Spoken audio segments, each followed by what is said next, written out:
AVM தயாரித்த போக்கிரி ராஜா ஜனரஞ்சகமான படம். பேரே உங்களுக்கு தெரியும், போக்கிரி ராஜா. அதில் ரஜினிகாந்த் வந்து 2 ரோலில் ஆக்ட் பண்ணார், போக்கிரியாகவும் ராஜாவாகவும். அந்த போக்கிரி ரஜினிகாந்துக்கு ஜோடி ராதிகா, ராஜா ரஜினிகாந்துக்கு ஜோடி ஸ்ரீதேவி. அதே ஜோடி பொருத்தம் ரொம்ப சரியாக இருந்தது. அதில் இந்த போக்கிரி கேரக்டர் வந்து ரஜினிக்கு நடிக்கிறதுக்கு, அந்த போக்கிரி தினமாக நடிக்கிறதுக்கு ரொம்ப சரியாக பண்ண முடிஞ்சுது. அந்த போக்கிரிக்கு ஜோடியாக ராதிகா என்ன போக்கிரித்தனம் பண்ணியிருக்குன்னு பாருங்கள்.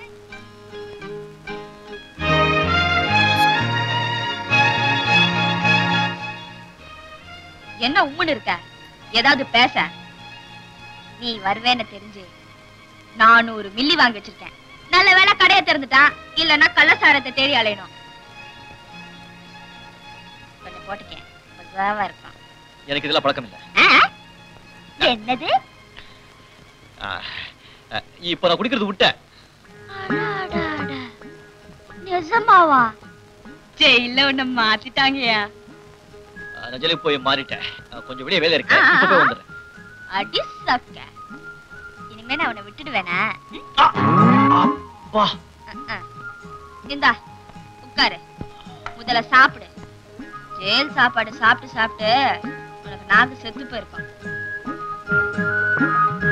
ஆமா, குடிச்சாதானே உனக்கு சோறே இறங்கும். எப்படி விட்ட? எப்படியோ விட்டதுக்காக சந்தோஷப்படுங்களேன். சந்தோஷப்படு. ராசா, நீ இப்படியே இருந்தா உனக்கு 1000 முத்தம் கொடுப்பேன்.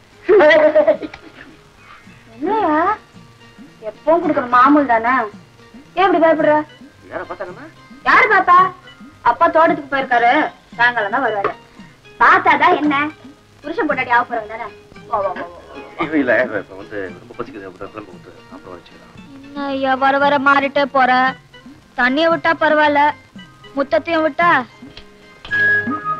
இந்தா சாப்பிடு.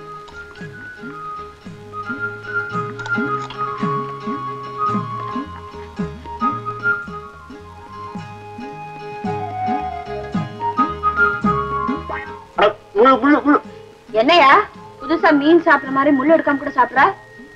எப்போ அம்மா தான் எடுத்து கொடுப்பாங்க.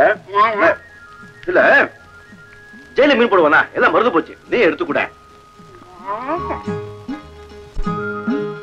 ராதிகா அவனுக்கு முத்தம் கொடுக்க முயற்சி பண்ணும்போது ஏன் அந்த போக்கிரி தவிர்த்தான் அப்படின்னா, வந்திருக்கிறது வந்து போக்கிரியில், வந்திருக்கிறது வந்து ராஜா. அதனால தான் ரஜினி வந்து அந்த ராஜா ரஜினி போக்கிரி ராதிகாட்டை முத்தம் வைக்காமல் அவாய்ட் பண்ணி நடித்தார்.